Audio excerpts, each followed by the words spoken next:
மாமல்லை மல்லபுரம் ஞானப்பிரான் ஆதி வராக. ஆதிக்கு மேல் எதுவும் இல்லை, ஆதிதான் அவன். ஆதிவராக சுவாமி திருக்கோயில் மாமல்லபுரம். இது ஒரு குகை கோயில். ஸோ குகையில் வராகப் பெருமான் தவிர இங்கு பல சிற்பங்கள் உள்ளன. ஃபஸ்ட் இந்த சிற்பங்களை நாம் ஒன்றொன்றாக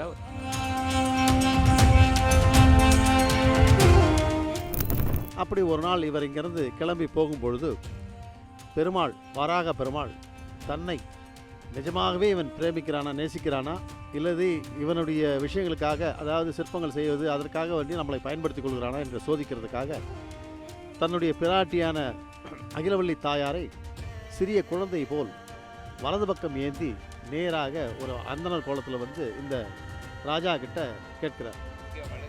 இங்கே வலது பக்கம், இந்த வலது பக்கத்துலேருந்து தாயாரை கூட்டிட்டு வர இங்கே வலது பக்கமாக வந்து கேட்குறார். இந்த மாதிரி எனக்கு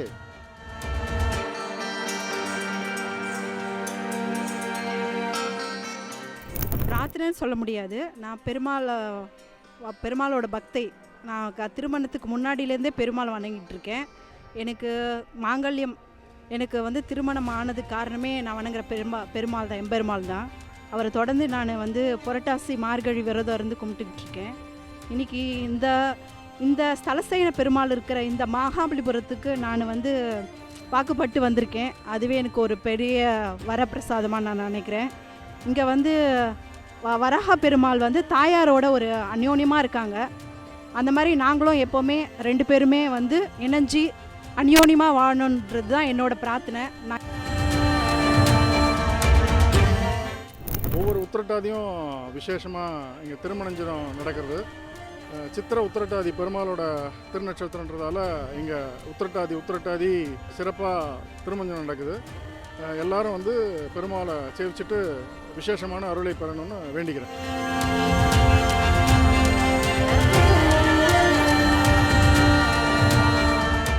உயர்வர உயர்நலம் உடையவன் எவனவன், மயர் வர மதிநலம் அருளிய எவனவன், அயர்வரு அமரர்கள் அதிபதி எவனவன், துயரரு சுடரொழி தொழுது என் மனன். நம்மாழ்வார் சடகோபன் பகலாபரணன் 4 வேதங்களையும் பிரபந்தங்களாக்கியவர். அவருடைய முதல் பாசுரம் என்று எடுத்துக்கொண்டால் அடியனுடைய சிறிய சிந்தனைக்கு விளங்குவது இதுதான் 108 திவ்யதேச பாத்திரம் என்பதாக அடியனுக்கு விளங்குவதை பெரியோர்கள் மன்னிக்க வேண்டும். அப்படிப்பட்ட மயர்வர மதிநலம் அப்படிப்பட்ட பெற்றவர்கள் இங்கே கடல் மல்லை எனும் மல்லபுரம் மகாபலிபுரம் என்று சொற்றோடு. இங்கே சைன திருக்கோலத்திலே எழுந்தருளி சேவை சாதித்தருளிய அருள்மிகு நிலமங்கை சமேத சலசயனத்துறைய பெருமாள். அதன் பின்னே கிட்டத்தட்ட 1 கிலோமீட்டர் தொலைவில் தரிசிக்க வேண்டிய ஒரு சன்னதி. ஒவ்வொரு அடியார் பெருமக்களும் வாழ்க்கையில் ஒரு முறையேனும் தரிசிக்க வேண்டும். அடியேன் பாசுரம் சொல்லியபடி அந்த அதிபதி என்று அடியேனுக்குள் தோன்றுகிறது. அவன்தான் மச்ச கூர்ம வராக நிரசிம்ம வாமன பரசுராம ராம பலராம கிருஷ்ண கல்கி மச்ச கூர்ம வராக மூர்த்தி. இங்கே தாயார் நிலமங்கை, வராகர் பூமி பெருமாள். இது திருவிடவந்தை அருகில் இருப்பு திருவிடவெந்தை. இது எதற்கும் இந்த 2 விஷயங்கள். இந்த கோகை கோயில் அடியன் பின்னால் இருப்பது உள்ளே அற்புதமான சேவை. இப்படி ஒரு வராகம் மெய் சிலித்து மேனி வேர்க்கிறது. அவரை பார்க்கின்ற பொழுதே வா உனக்கு அள்ளி தருகிறேன் என்பது. ஒரு மனிதனுக்கு தேவை முதலில் இருக்க இடம், உடுக்க உடை, உண்ண உணவு. இது 3 அவசியம். இருக்கும் இடத்தை தேடி எங்கெங்கோ அலைய வேண்டாம், இங்கே வாருங்கள் என்பதினாலே அடியனுடன் ஸ்ரீமத் கோபாலகிருஷ்ண சுவாமிகள் பட்டாச்சாரியார் இணைந்திருக்கிறார். மிக அற்புதமான அர்ச்சனை செய்வதில் அழகை ரசிப்பவர். பகவானுக்கு அழகுதானே முக்கியம். அவன் அலங்கார பிரியன் அல்லவா, அப்படி ஒரு அலங்காரத்தை செய்வார் எங்களுடைய சீமான் கோபாலகிருஷ்ண சுவாமி. இந்த சுவாமி இங்கே வராகர் எப்படி வந்தார், முதல்ல இங்கே வந்தாரா இல்லை திருவிடவெந்தை அப்படின்னு சொல்லிட்டு அந்த ஞானப்புராணம் வந்தாரா? அடியேன் சாய்க்கம். அடியேன் ஆத்திரேய கோபாலகிருஷ்ண பட்டாச்சாரியார். ஸ்வதஸ்மாத்தாதி கர்மநிகிலம் ஏன சூத்திரம் தஸ்மை சமஸ்த வேதாஸ்த விதே விகனசே நமஹா. இந்த 108 திவ்ய தேசத்திலே ஒன்றான 63வது ஸ்தலம் திருக்கடல்மல்லை என்னும் மாமல்லபுரம், பழைய பெயர் மகாபலிபுரம். இங்கே கலங்கரை விளக்க சாலை அருகிலேயே ஸ்ரீ ஆதிவராக பெருமாள் என்ற சன்னதி உண்டு. இந்த ஸ்தல வரலாறை இப்போ நான் உங்களுக்கு சொல்ல போகிறேன். முன்னொரு காலத்தில் இங்கே பல்லவ ராஜாக்கள் ஆண்ட காலம். அந்த காலத்தில் ஹரிசேகர மகாராஜா என்கிற சிம்ம விஷ்ணு பிரதிதினம் வராக சுவாமியை சேவித்துவிட்டு இந்த மகாபலிபுரத்தில் ஒரு 1000 பேருக்கு அன்னதானம் செய்வதாக வரலாறு. பிரதிதினம் அங்கே போய் வராகரை சேவித்துவிட்டு இங்கே வந்து 1000 பேருக்கு அன்னதானம் செய்வார். இதை வராக விரதமாக வைத்து கொண்டிருக்கிறார். அப்படி ஒரு நாள் இவர் இங்கிருந்து கிளம்பி போகும்பொழுது பெருமாள், வராக பெருமாள் தன்னை நிஜமாகவே இவன் பிரேமிக்கிறானா, நேசிக்கிறானா, இல்லது இவனுடைய விஷயங்களுக்காக, அதாவது சிற்பங்கள் செய்வது அதற்காக வேண்டி நம்மளை பயன்படுத்தி கொள்கிறானா என்று சோதிக்கிறதுக்காக தன்னுடைய பிராட்டியான அகிலவள்ளி தாயாரை சிறிய குழந்தை போல் வலது பக்கம் ஏந்தி நேராக ஒரு அந்தனர் கோலத்தில் வந்து இந்த ராஜா கிட்ட கேட்கிறார். இங்கே வலது பக்கம், அங்கே வலது பக்கத்துலேருந்து தாயாரை கூட்டிட்டு வர்றார். இங்கே வலது பக்கமாக வந்து கேட்குறார், இந்த மாதிரி எனக்கு சவரட்சணை பண்ணுங்கள், என்னுடைய குழந்தைக்கும் பசிக்கிறது, அதனால் எங்களுக்கு போஜனம் போட்டுவிட்டு நீங்கள் போய் பெருமாளை சேவிங்கன்றார். ஆனால் அந்த ராஜா, ஹரிசேகர மகாராஜா, வராகரை சேவிக்காமல் நான் யாருக்கும் எந்த இதுவும் செய்ய மாட்டேன், கொஞ்சம் பொறுத்தள்ளுங்கள், இதோ காத தூரம் தான் போயிட்டு வந்துடுறேன்னு சொல்லி அவர் கேட்குறாரு.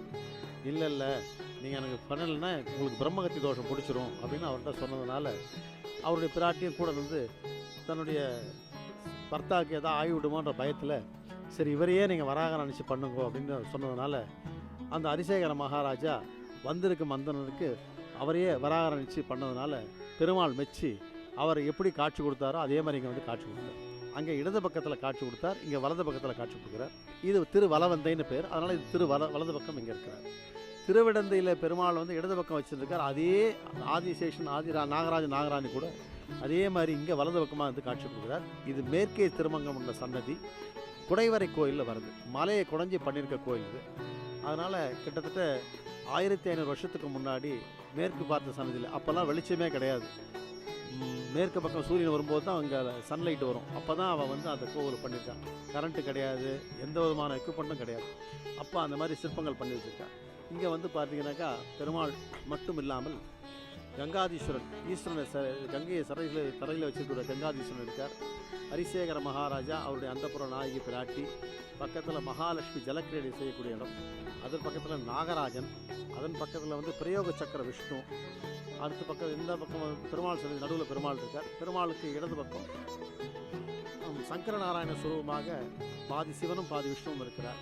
அதற்கு பக்கத்தில் துர்க்கை, விஷ்ணு துர்க்கை, மகிஷாசுர வர்த்தினி பண்ணிட்டு ரொம்ப கோபமாக இருக்கும்பொழுது சாந்தமாக இருக்கணுன்றதுக்காக கந்தர்களாக சேர்ந்து பாட்டு பாடி அந்த கோபத்தை தணிக்கிற மாதிரி ஒரு காட்சி இருக்குது. அதற்கு பக்கத்தில் வந்து ஹரிசேகர மகாராஜருடைய மகன் மகேந்திர பல்லவன், அவர் அந்தப்புற நாயகி, அவருடைய பிராட்டியும் அந்தப்புற நாயகி கூட்டு வந்து துர்க்கையை பாருன்னு சொல்லி கையை காட்டுறார். அதற்கு பிறகு லோகத்தில் வேறு எங்கேயுமே பார்க்க முடியாத சத்ரமுக பிரம்மா நின்ற திருக்கோலத்தில் இருக்கார். இடது கையில் அபயம் பண்ணுறார். வெளிநாடு போய் படிக்கிறவாள்லாம் இவரை வந்து சேவிச்சோம்னா அவருக்கு நல்ல படிப்பு ஞானத்தை கொடுக்குறாரு. உற்சவருடைய திருநாமம் வந்து ஞானபிரான்னு பேர். ஏனத்தின் உருவாகி நிலமங்க எழில் கொண்டான், வானத்தில் அவர் முறையால் மகிழ்ந்தேத்தி வலம் கொள்ள, காணத்தின் கடல் மல்லை தலசையென துறைகின்ற ஞானத்தின் ஒளியுருவை நினைவாரன் ஆகிறேன்னு திருமங்கையாளர் இந்த ஞானபிரானை சேர்த்து பாடியிருக்கார். இவர் தான் முதல் பெருமாள். இதுக்கப்புறம் வந்தவர் தான் தலசேன பெருமாள். அதனால் இது இவரை தான் முதல்ல ஸ்தலாதிபதியாக இவர் தான் வராட்சத்திரம், இவர் தான் சொல்கிறோம். இங்கே வந்து மாசிமங்கம் விசேஷமாக நடக்கும். இவருடைய நட்சத்திரம் உத்திரட்டாதி, பிரதி உத்திரட்டாதி இங்கே திறமை இன்றைக்கி நடந்த மாதிரி பிரதி உத்திரட்டாதி இங்கே மூலவருக்கு உற்சவருக்கெல்லாம் திறமை நடக்கும். அதே போல் மாசிமகம் விசேஷமாக இங்கே நடக்கும். மாசிமகம் கருட சேவல பெருமாள் வராக ஜெயந்தி சித்திரை மாதம் உத்திரட்டாதி அன்னைக்கு வராக ஜெயந்தி காலையில் பெருமாள் புறப்பாடு, மதியானம் அலங்கார திருமணம், இரவு புறப்பாடாகி சேவை சாத்தப்பட அதெல்லாம் விசேஷமாக நடக்கிறது. பூமி நிலம் சம்பந்தப்பட்ட பிரச்சனை, ராகு கேது தோஷம் உள்ளவா, உடம்பு சரியில்லாதவா, இவெல்லாம் வந்து இவங்க சேவிச்சோம்னா சீக்கிரமே அவருக்கு எல்லாமே குறையுதாரு. இந்த பெருமாளுடைய மூலவருடைய தீர்த்தம், அதாவது பெருமாள் மூலவர் அபிஷேக தீர்த்தத்தை யார் ஸ்வீகரிக்கிறாளோ அவளுக்கு சகல நோய்களும் நிவர்த்தியாக தான் இருக்கும். இது கண்கூடான உண்மை. பெரிய பெரிய வியாதிகள்லாம் சீக்கிரமே நிவர்த்தியாகுது. அதனால் எல்லா பக்தர்களும் வந்து இந்த பெருமாளை உத்திரட்டாதி அன்றைக்கி சேவிச்சுட்டு தீர்த்தம் வாங்கி சூரியஜிச்சா அவ்வளோ விசேஷம். அதுதான் எல்லாரும் வந்து இந்த பெருமாளை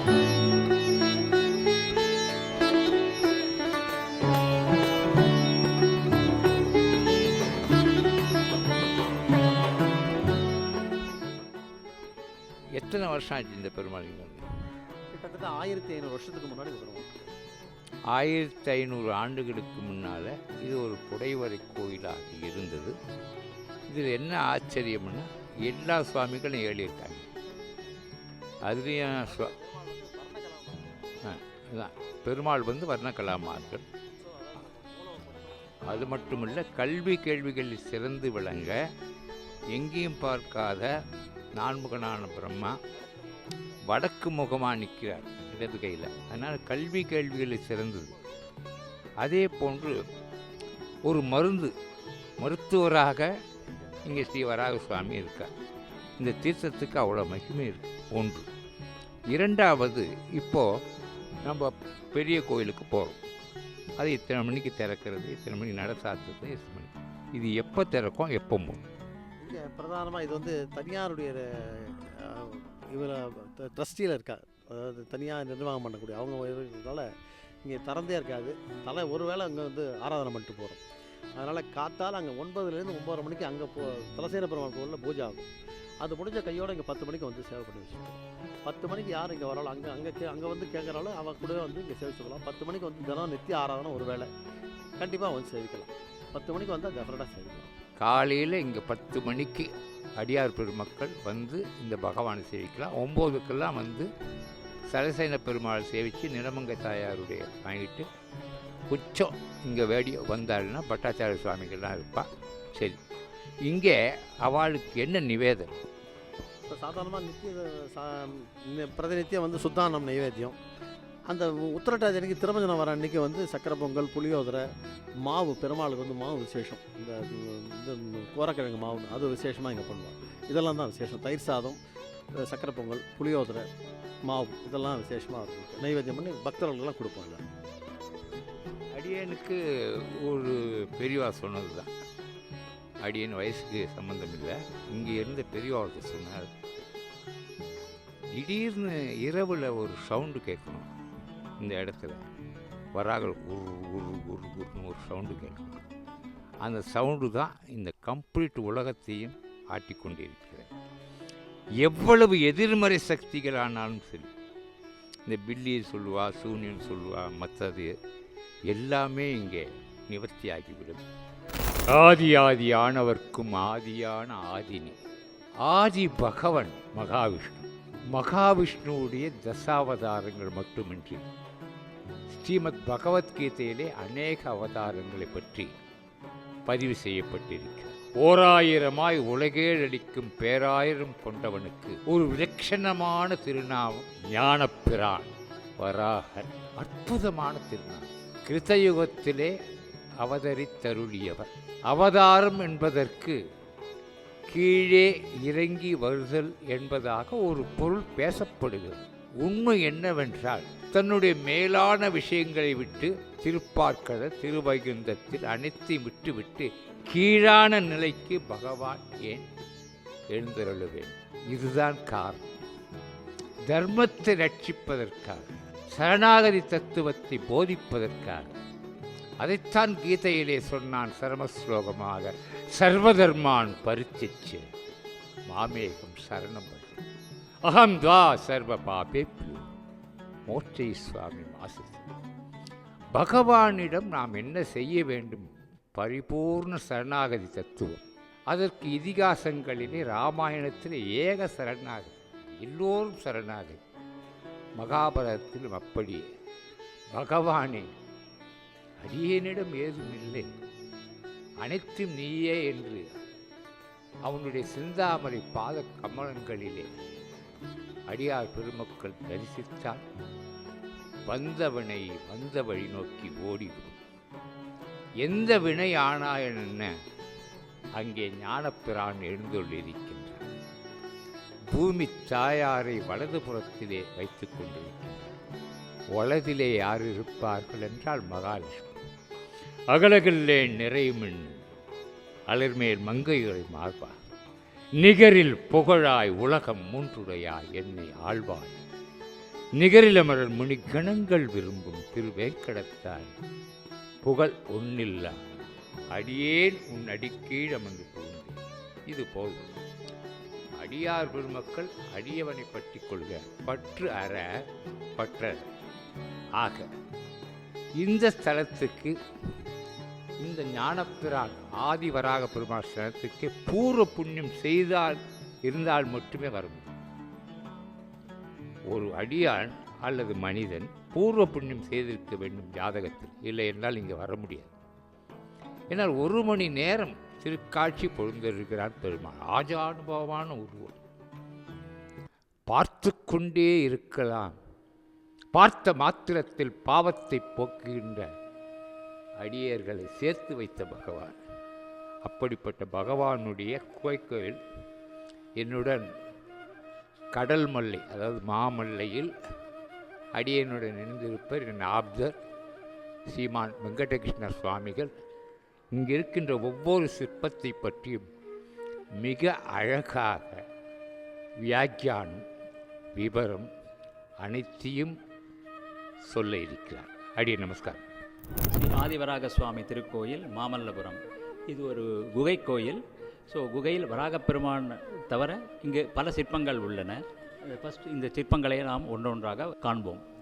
சிவன்,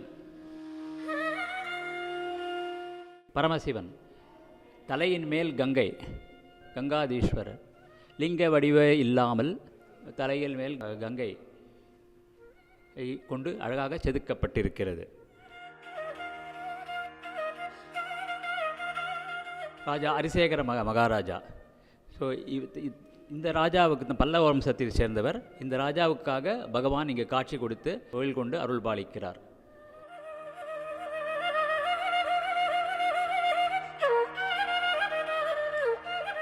கஜலக்ஷ்மி, அற்புதமான சிற்பம். ஒரு யானை திருமஞ்சனத்துக்கு தண்ணீர் கொண்டு வர இன்னொரு யானை திருமஞ்சனம் செய்விக்கிறார் இந்த கஜலட்சுமிக்கு. அந்த மாதிரி சிற்பம் அற்புதமாக வடிவமைக்கப்பட்டுள்ளது. எல்லோரும் அபிஷேகத்துக்கு நீர் கொண்டு வர ஒரு யானை அபிஷேகம் செய்கிறது. மற்றொரு யானை அடுத்த இது கொடுக்கறதுக்கோசரம் கொடுக்க ரெடியாக இருக்கிறது.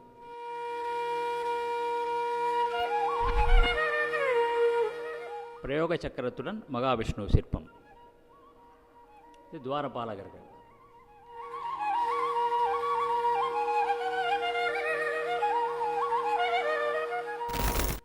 சங்கரநாராயணன் சிற்பம்.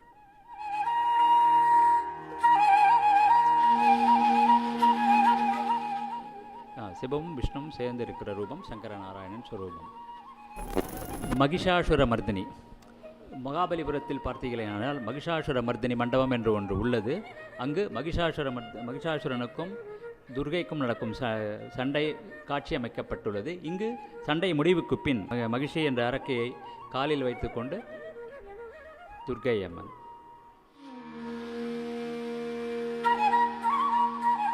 ராஜா மகேந்திரவர்ம பல்லவன், அரிசேகர மகாராஜாவின் புதல்வர், பல்லவ காலத்தவர். தன்னுடைய 2 ராணிகளுக்கும் பகவானை கை நோக்கி காமிக்கும்படியான சிற்பம். நமஸ்காரம். இத்திருக்கோயில் பல்லவர் மன்னர்களால் கட்டப்பட்டது என்பது எல்லாருக்கும் அறிந்தது. அப்போ இந்த திருக்கோயிலின் ஸ்தல வரலாறும் உங்களுக்கு தெரிஞ்சிருக்கும் என்று நினைக்கிறேன். இத்திருக்கோயிலை, இந்த கோவிலை இந்த எங்கள் வம்சத்தவர் பராமரித்து கொண்டு வந்திருக்கிறோம். பல்லவர் காலத்துக்கு பிறகு 2007 பெருமாளை நாங்கள் ஜீர்ணோத்தாரணம் கண்டருளி புதுசாக படைத்திருக்கிறோம். புதுசாக செப்பனிடப்பட்டிருக்கிறது. மேலும் இத்திருக்கோயில் தினமும் ஒரு கால பூஜை நடைபெறுகிறது. ஸோ எல்லோரும் வந்திருந்து ஆசீர்வாதம் பெற்றுக்கொள்ளுமாறு கேட்டுக்கொள்கிறேன். இங்கு பிரதி உத்திரட்டாதி பெருமாள் திருமஞ்சனம் கண்டுள்ளபடியால் பக்த கோடிகளுக்கு ஒரு விண்ணப்பம். உங்களுக்கு எந்த நில சம்பந்தமான பிரச்சனை, ஆரோக்கியத்திற்கான பிரச்சனை எதுவாக இருந்தாலும் பெருமாளை உத்திரட்டாதி என்று தரிசனம் செய்வது மிகவும் சிறப்பு. என்னோடய பேர் ஐயப்பன், என்னோடய மனைவி பேர் சுமிதா. நாங்கள் இதே பகுதியில் கொக்கிலமேடு கிராமத்தில் வசிக்க வரோம். ஸ்தலசேன பெருமாள் கோவில் மிகவும் பிரசித்தி பெற்றதுங்க. அதுக்கடுத்து பார்த்திங்கன்னா ஆதிவராக பெருமாள். ஆதிவராக பெருமாள் என்பது ஆதிவராக பெருமாள் மிகவும் பிரசித்தி பெற்றவர், ரொம்ப சக்தி வாய்ந்த பெருமாள்னு சொல்லுவாங்க. ஆக்சுவலாக இன்றைக்கி ஆகஸ்ட் 13ஆம் தேதி நம்ம ஆங்கிலத்தில் சொல்கிறோம், ஆனால் இன்றைக்கி உத்திராட நட்சத்திரம், புதன்கிழமைனாவே பெருமாளுக்கு ரொம்ப முகந்த நாள். இன்றைக்கி இந்த உத்திராட நட்சத்திரத்தில் இந்த ஆதிவராக பெருமாளை நம்ம வழிபடும் போது நமக்கு இருக்க மனக்குறைகள் மற்றும் மன கஷ்டங்கள் எல்லாத்தையும் அவர் நிவர்த்தி செய்து வைப்பார் அப்படின்ற ஒரு நம்பிக்கை. அதனால் நாங்கள் 2 பேரும் மனைவி கணவனுமாக சேர்ந்து இன்றைக்கி பெருமாளை தரிசிக்க வந்திருக்கோம். இதே போல் எல்லோரும் பெருமாளை தரிசித்து அவருடைய அருளை வாங்குமாறு தாழ்மையுடன் கேட்டுக்கொள்கிறேன். நன்றி. பிரார்த்தனைன்னு சொல்ல முடியாது. நான் பெருமாளோட பக்தை. நான் திருமணத்துக்கு முன்னாடியிலேருந்தே பெருமாள் வணங்கிட்டு இருக்கேன். எனக்கு மாங்கல்யம் திருமணம் ஆனதுக்கு காரணமே நான் வணங்குற பெருமாள் தான், எம்பெருமாள் தான். அவரை தொடர்ந்து நான் புரட்டாசி மார்கழி விரதம் இருந்து கும்பிட்டுக்கிட்டு இருக்கேன். இன்றைக்கி இந்த ஸ்தலசேன பெருமாள் இருக்கிற இந்த மகாபலிபுரத்துக்கு நான் வாக்குப்பட்டு வந்திருக்கேன். அதுவே எனக்கு ஒரு பெரிய வரப்பிரசாதமாக நான் நினைக்கிறேன். இங்கே வராக பெருமாள் தாயாரோட ஒரு அந்யோன்யமாக இருக்காங்க. அந்த மாதிரி நாங்களும் எப்போவுமே 2 பேருமே இணைஞ்சி அந்யோன்யமாக வாழணுன்றது தான் என்னோடய பிரார்த்தனை. நான் எப்போவுமே பெருமாள் கிட்ட கேட்டுக்கிற ஒரு இது. ஞானப்பிரான் சொல்லி திருவலவந்தையில் வராக பெருமாள் எழுந்தருள் இருக்கார். ஒவ்வொரு உத்திரட்டாதியும் விசேஷமாக இங்கே திருமணஞ்சனம் நடக்கிறது. சித்திரை உத்திரட்டாதி பெருமாளோட திருநட்சத்திரன்றதால இங்கே உத்திரட்டாதி சிறப்பாக திருமஞ்சனம் நடக்குது. எல்லாரும் பெருமாளை சேவிச்சுட்டு விசேஷமான அருளை பெறணும்னு வேண்டிக்கிறேன். நிறைய தடவை நான் மகாபலிபுரத்துக்கு வந்திருக்கேன். ஸ்தலசேன பெருமாள் நிறைய தடவை சேவிச்சிருக்கேன். அண்ட் எங்களுக்கு தெரிஞ்சவா ஒருத்தர் மூலம் நரசிம்மன் மாமா இந்த கோவிலோட பூர்வாசிரமம் அவா மூலம் இந்த ஞானபிரானை பற்றி கேள்விப்பட்டோம். அதுலேருந்து இந்த கோவிலுக்கு நான் வர பாக்கியம் எனக்கு கிடச்சிது. இந்த பெருமாள் ரொம்ப வரப்பிரசாதி. நம்ம கொஞ்சம் கேட்டால் அவரை அவர் கொடுக்கறதுக்கு அளவே இல்லை. நிறைய பேருக்கு அவளுடைய பிரார்த்தனைகள்லாம் பெருமாள் இது பண்ணி நிறைவேற்றி கொடுத்துருக்கார். ரொம்ப சக்தி வாய்ந்த வரப்பிரசாதியான பெருமாள். இங்கே திருமஞ்சனத்துக்கு எங்கெங்கேருந்தோ ஒவ்வொருத்தரையும் வரும்போது புது நிறைய மனுஷாக்கள் கேள்விப்பட்டு சேர்றா. அதுதான் இந்த பெருமாளோட பிரசித்தி. வங்கக்கடலோரம் அலைகள் தாளாட் அற்புதமான திருவாலயம். கடல் மல்லை என்று பேசப்படும் மாமல்லபுரம் ஞானப்பிரான் ஆதி வராக. ஆதிக்கு மேல் எதுவும் இல்லை, ஆதிதான் அவன். இந்த திருத்தலத்திலே இப்பொழுது அடியார் பெருமக்கள் ஆப்தர்களுடன் அடியேன் சொல்வது, பக்தர்களுக்கு எந்த பிரச்சனையும் ஆகலாம். ஏனென்றால் கலியுகம். பிரச்சனை இல்லாத மனிதன் இல்லை, கர்மாவை அனுபவிக்காத எவனும் இல்லை. அந்த கர்மாவை கழிக்க வேண்டுமென்றால் ஒரு உதாரணமாக ஒரு கணக்கு. சென்ற ஜன்மத்திலே 100 இருந்தது, 50 மீதம் இருந்தது, 50 இப்பொழுது வந்துவிட்டது. இந்த ஜன்மத்திலே ஒரு 50, 100 ஒரு சிந்தனை. எந்த 50ஐ கழிக்கப் போகிறோம், எந்த 50ஐ மிகுதி வைத்துக் கொள்ளப் போகிறோம். முதல் 50ஐ ஆலயங்களுக்கு சென்று, அதிலும் மிக முக்கியமாக ஆழ்வார்கள் வாழி அருளி செயல் வாழி என்பது போல் திவ்ய தேசங்களுடைய ஆலயங்களுக்கு சென்று பகவானை வணங்குவது முதல் 50. அதன்பின் கண்ணன் காட்டிய வழி ஸ்ரீமத் பகவத்கீதை வழியிலே நடப்பது அடுத்த 50. இந்த 50 100 விகிதத்தை நாம் முடித்துவிட்டால் சாட்சாத் அந்த மனிதன் மோட்சத்தை அடைவான் என்பது ஆச்சாரிய பெருமக்களின் அருள்வாக்கு. அப்படிப்பட்ட ஸ்தலம் நம் வாழ்க்கையில், நம்முடைய ஜாதகத்தில் ஒரு நல்ல பலன் இருக்கும் மானிடர் இன்ன ஞானப்பிரானை சந்திப்பார்கள் என்பது நிச்சயம். எதை கேட்டாலும் தருவான், ஆனால் அவனுக்கு அனைத்தும் தெரியும். நாம் எதை கேட்க வேண்டும் என்பதுதான். பக்திக்கு பணம் முக்கியமல்ல, பயம் முக்கியமல்ல, பாவம். பகவானை நீ எப்படி பார்க்கிறாயோ அப்படித்தான் பகவான் உன்னை பார்க்கிறான். ஆகவே அவனிடம் திருமந்திரத்தை சொல்லி சரணாகதி அடைவது ஒன்றுதான் சத்திய வாக்கு.